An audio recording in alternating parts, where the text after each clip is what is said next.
Hey guys, welcome back to Ridgewood, New York, and the ever-continuing saga of getting this bike built. This is the Kitchen Bike Mechanic, and we're going to be looking at this bike and doing some stuff today.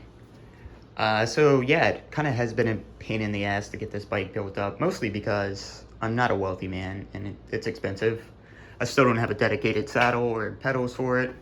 I've kind of been using the saddle and pedals for my other bike when I want to ride it around. We'll get to that eventually. But something else is amiss with this bike. To put it simply, the headset sucks on this bike. And I've fiddled around with it endlessly trying to get it to work properly, and it just won't. As it's adjusted now, it turns just fine. But there's massive amounts of play. Not so much that you can notice it when you bounce the bike up and down, but certainly when you hold the front brake and move it back and forth, you can hear it even.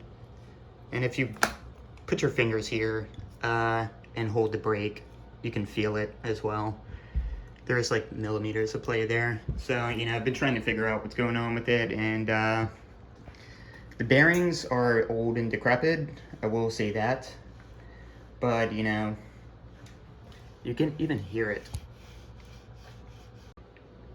So, a lot of carbon specialized bikes, or just specialized bikes in general, kind of have like a proprietary headset fork setup, meaning that the upper bearing is one size and the lower bearing is another size. This is referred to as a tapered fork steer tube situation, and the upper bearing is 1 1/8 inch, which is pretty standard. I would wager like 90% of modern bicycles have 1 1/8 inch steer tube diameter. But the lower bearing on this bike, and a lot of shitty lighting in here, a lot of specialized bikes is 1 3/8 inch. Which kind of sucks if you destroy this, if you wreck this fork. Finding a replacement is, your options for aftermarket replacements, meaning like non-specialized forks, are pretty much non-existent. Like, no one is really out there creating replacement forks for this bike with that tapered dimension. So your only bet is like buying a specialized fork off of like eBay or something. And I still haven't gotten an answer on like if this is an SL4, if like an SL5 fork would fit there, if like an LA Sprint fork would fit there. If anyone has an answer to that, like, leave a comment, let me know, because that would be useful. This fork is in decent enough shape. I'd like to be able to get the steer tube plug out of there, but I kind of can't do that. I'm afraid of like breaking it. So, I'll probably want to do that in the future, if I can find a matching fork. And you can on eBay, but, they're probably going to be some odd ass colors, and I'm not really down to get one of those and like strip the paint and do all that craziness. So yeah, so today we're going to be kind of looking at the headset and replacing it, and trying some things to fix this situation.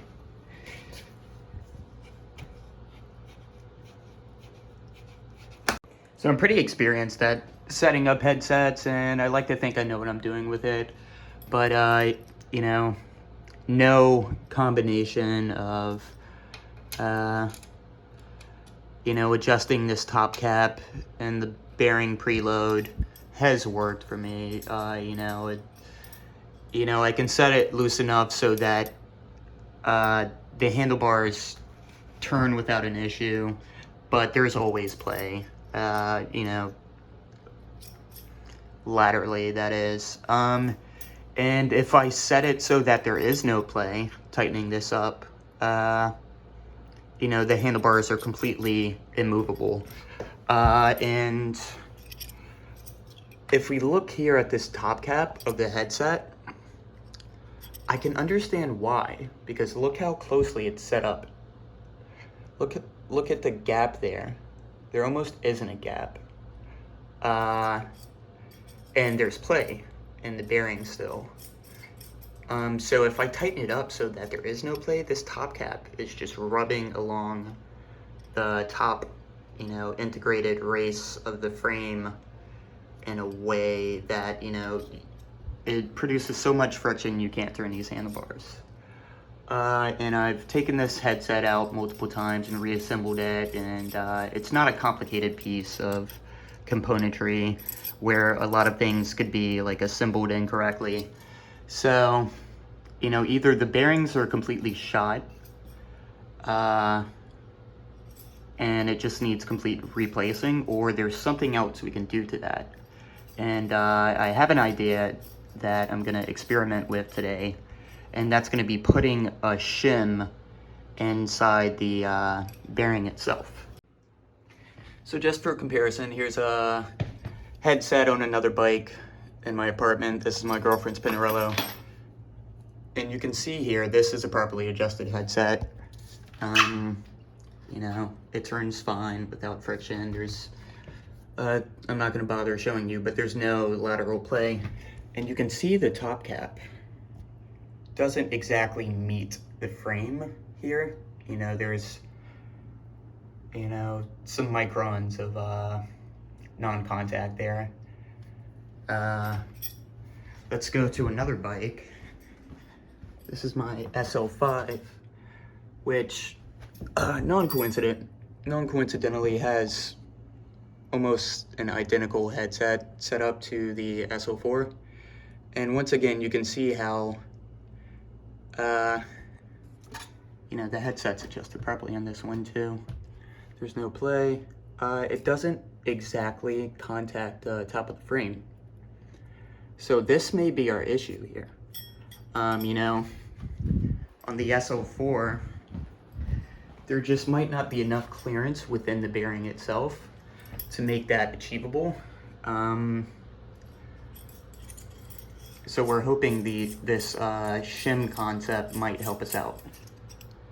So in summation, you know, if I were to diagnose this, and this was after much research and, you know, kind of heartbreak, you know, I think the compression ring inside this top bearing isn't being allowed to preload the bearing in a sufficient manner because there's not enough space inside this top cap for that to happen without the top cap meeting the frame, thereby causing friction and an inability for this thing to steer. So we're gonna try two things today. First, we're just gonna completely replace the bearing setup with brand new bearings and hardware, and if that still doesn't work, then we're gonna put a couple shims in the headset there. So I'll get right back to you guys with this open and exposed and with our new headset bearings. All right guys, so here are the components we're gonna be working with. Here's a complete headset kit, which appears to be an actual specialized product. My kitten is very interested in what's going on here. And this headset kit is allegedly compatible with all Tarmac SL4 and Roubaix SL4 and some LA models. Here's the lower bearing, upper bearing. You can see the compression ring in there, which sits between the steer tube and the bearing. It compresses, and that is where the preload of the headset comes in. Oh my god, this cat's interested too.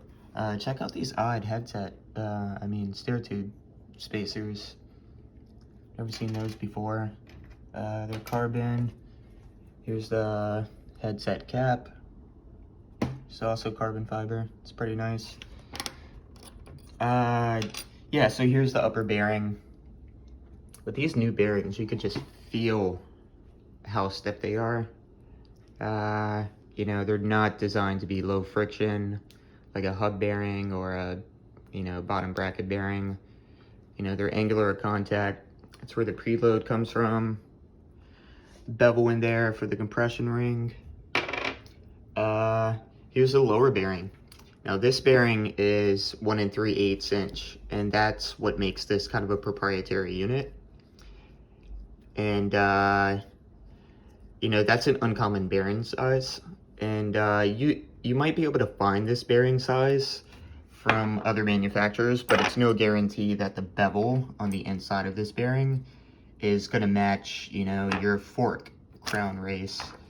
You know, yep. Also, we have here the headset shim that I mentioned.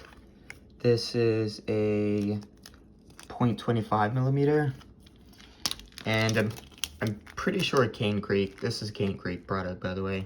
I'm pretty sure they make other stacks as well. This is hard to do on hand, isn't it? I'm sure they make other widths as well. And that pretty much, you know, it sits right on top of the compression ring there, which in turn sits in the bearing. And, you know, this might, you know, solve our problem that we have. So this is a, and I knew this before I bought this. This is a Tonga. Hope I'm pronouncing that correctly. Tonga branded headset bearing. You know, finding these proprietary headsets for these specialized bikes is a pain in the ass, and I really had to dig around the internet to find it. I was lucky enough to find like a legit specialized product. I'm not 100% sure who else makes a compatible headset, you know. Possibly Cane Creek does, you know, they kind of are known as the headset brand. And like I said before, you might be able to find these measurements, but, you know, you don't know if it's going to fit exactly. I suppose maybe Tonga, some of their aftermarket headsets could possibly work. This one's not even branded, so I wonder if this is even a Tonga bearing.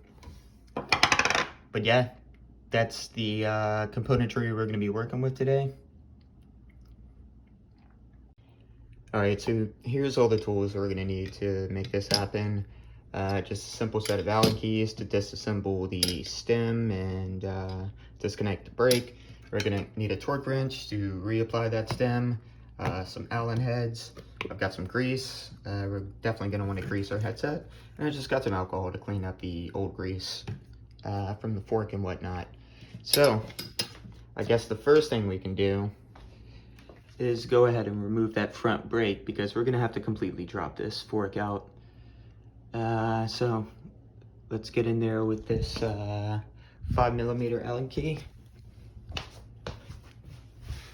and I'll get right back to you guys. Alright guys, so we went ahead and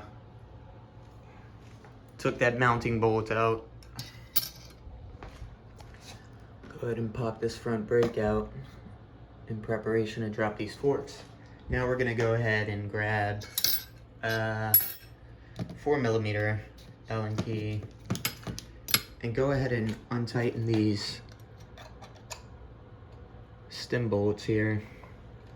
And you want to do this incrementally, so as to not put too much stress on the carbon steer tube. I feel like I say this every video, but you really, you know, want to take your time when working on these carbon fiber components. I don't think I had these torqued up. It's not really that tight. Yeah, you know, let's go back and forth. All right, those bolts are nice and loose. Now we can go ahead and take that 5mm Allen key again, and we're just gonna take this completely off so we can slide the handlebar assembly off.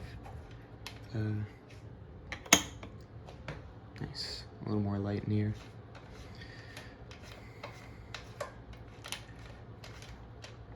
Yeah, I mentioned before the steer tube plug that I have in here. There it goes.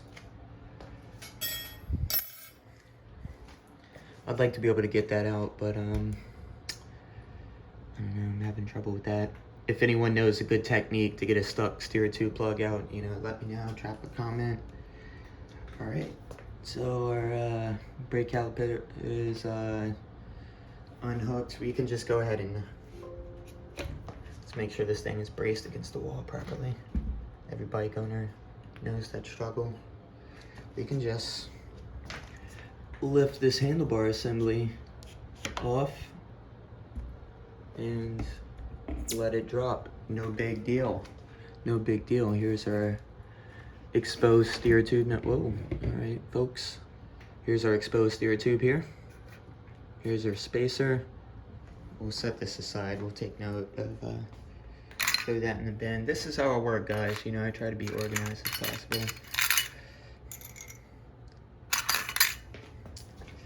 And here's our exposed steer tube.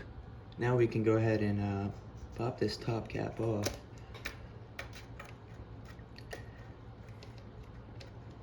Yeah, but like all of this is supposed to be like one piece. And you can, yeah, maybe that has something to do with it too. This headset in general is just decrepit. And there's our exposed headset. There's that compression ring, which might also be decrepit. You know, there's our bearing. There's our headset cap. This might be deteriorated as well.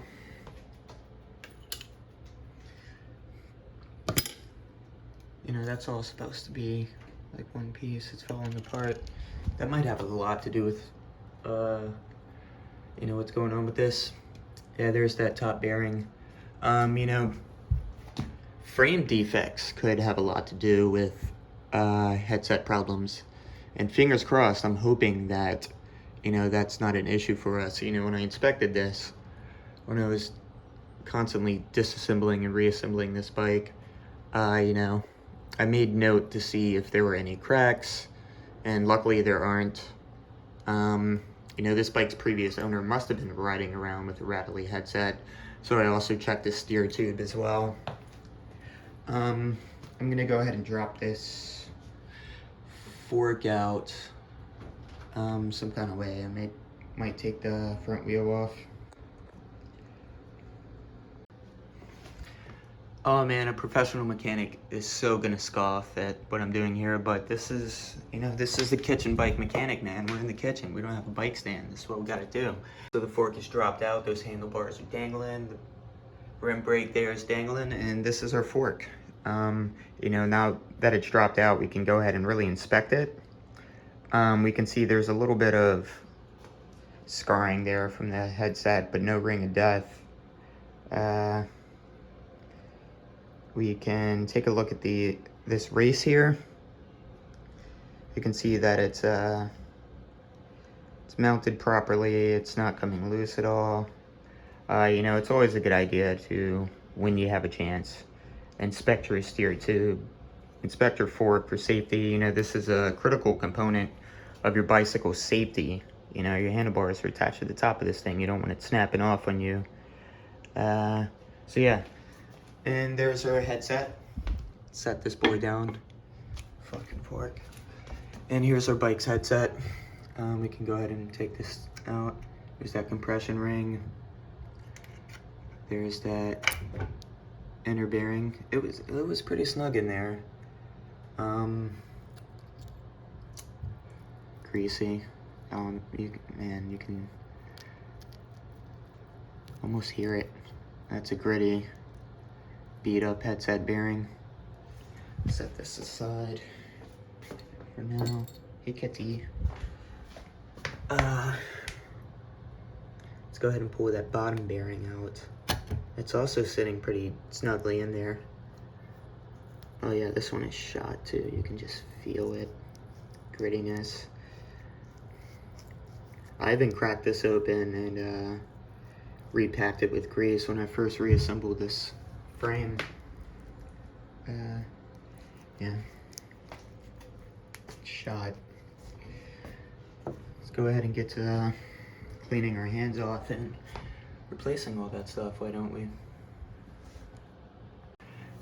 yeah, like I said, you know, it's a good idea to kind of inspect your frame and make sure this inner race isn't damaged at all, you know. If you're riding around with a rattly headset too long, or, you know, if you hit a gnarly bump, you know, this could become cracked. And unfortunately, if that's the case, you probably have to throw this thing in the fucking bin. You know, do the same for the bottom. You know, get up in there, inspect it, make sure it's all copacetic. I've cleaned the grease off, it's looking fine. We can start reassembling this headset here. Alright guys, so we got a nice application of grease inside that integrated frame race there. I also threw some grease in that bottom cup. In preparation for assembling our headset, I also greased the race of this bottom bearing on this fork. And we can go ahead and start assembling this headset now. So briefly, I'm just gonna hold this in between my legs. This is how we're gonna do it. So this is our bottom race here. The beveled side is gonna meet with the race here. So I'm gonna assemble it this way. I've already greased the inside cup of my frame. So I'm just gonna press that down on there, make sure it's square. It's fine. All right, got a fork inserted there. We're gonna go ahead and put that top bearing in now.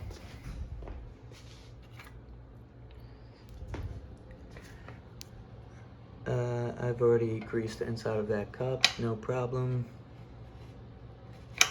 We don't have to really worry about it being super square and seated as of now because the bearing preload will handle that. And you can see it's not sitting square in the bearing, obviously, because we haven't added that compression ring yet, which is our next step. But what I'm gonna do is put a little layer of grease on this.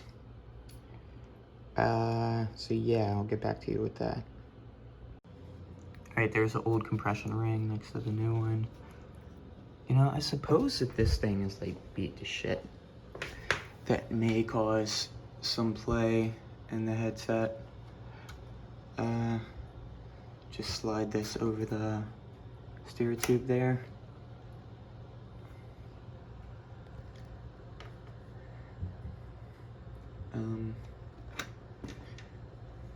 And that's how it sits down in the bearing there, you know, filling the gap between the steer tube and the bearing. Now we can go ahead and put the top cap back on, and that would be this headset reassembled. You know, I mentioned the shims. Oh yeah, let me show this shim concept. So here's the headset spacer shims. You know, if we needed these, this is when you apply them, you know. They would sit over the compression ring there and provide some space between the top cap and the compression ring so that you can compress it, but, you know, that top cap doesn't rub on the frame there. You know, we're gonna try it without it first because these shims didn't come with this headset kit. And before I explore, like, you know, kind of random options, you know, usually how I fix a problem, my first go-to thing is just to replace the component. So let's throw that top cap back on there and see if, you know, it kind of fixes our problem. Hands are a little smothered with grease. I'm thinking, should we put some more grease on there? Yeah. I really think applying grease is an art form. You want not too little, not too much. So yeah, let's go ahead and put that top cap back on. You know, the grease is there kind of to help protect the unit from weathering, you know, water, ingress getting in those bearings. It's not really for lubricating the system because that is handled by the bearings. But yeah, there's our headset reassembled. And, you know, there's no compression on it yet, but there's a little bit of a gap in there. All right, so let's put our spacer back on. You know, if this doesn't work, like I said, we'll try that Shim setup. Let's go ahead and reassemble our handlebars.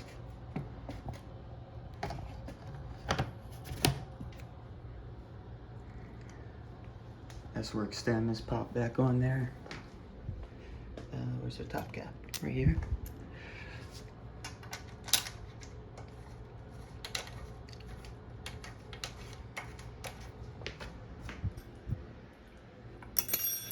$5 millimeter. I'm not going to tighten this down quite yet until I get the wheel on there. Alright, so I've reassembled everything, the wheel's on. I went ahead and bolted in that front brake. Headset assembly is right there and good to go. And now will be our moment of truth, where we will see if swapping out this headset for a brand new one alleviated our problem of bearing play. Hopefully this cinematography will work while I try to adjust this headset and not show my face at the same time. So we got a 4mm Allen key, 5mm. As you can see right now, the handlebars are just flopping around in the wind. Go ahead and tighten this boy up.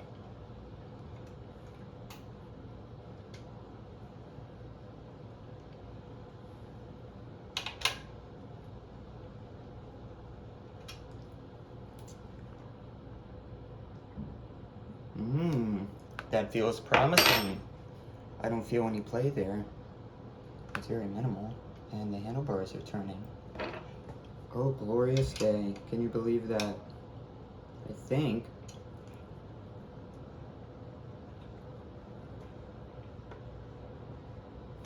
I think we've solved the problem. So yeah, you know, just hold your front brake, rock that bike back and forth, feel here for play. Ensure it's still turning properly. It is. Beautiful thing. Yeah. Oh, that's fucking awesome. You guys don't understand how relieved I am right now. A slight half turn. Ensure no play.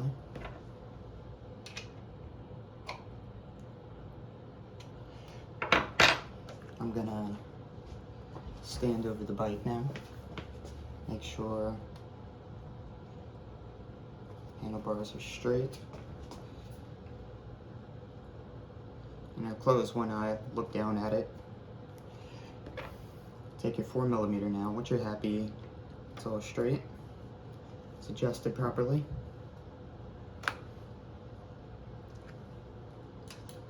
And go ahead and start pinching up those stem bolts.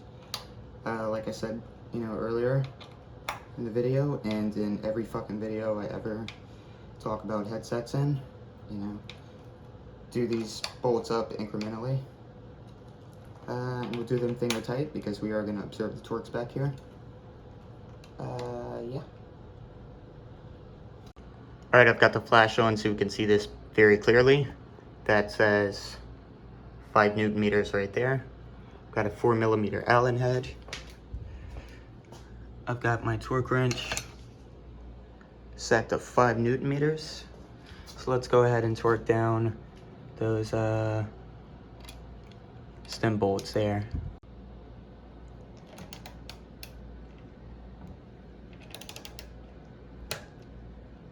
That's a click.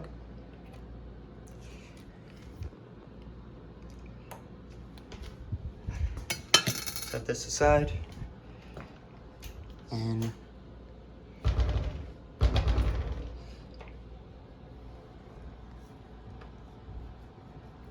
I don't feel any play, guys. Alright. Do all of our classic tests to check for the rattly headset. We'll do the bounce. Nothing. turns incredibly smoothly. Oh my God. I forgot what a brand new headset feels like. And we'll hold this here and grab that front brake and jiggle it around to feel for play. Oh man, I can't begin to explain to you guys how happy I am that this all worked out. You know, let's take a look in there. You know, we see a decent sized gap where that headset cap can rotate freely and not make contact with the frame.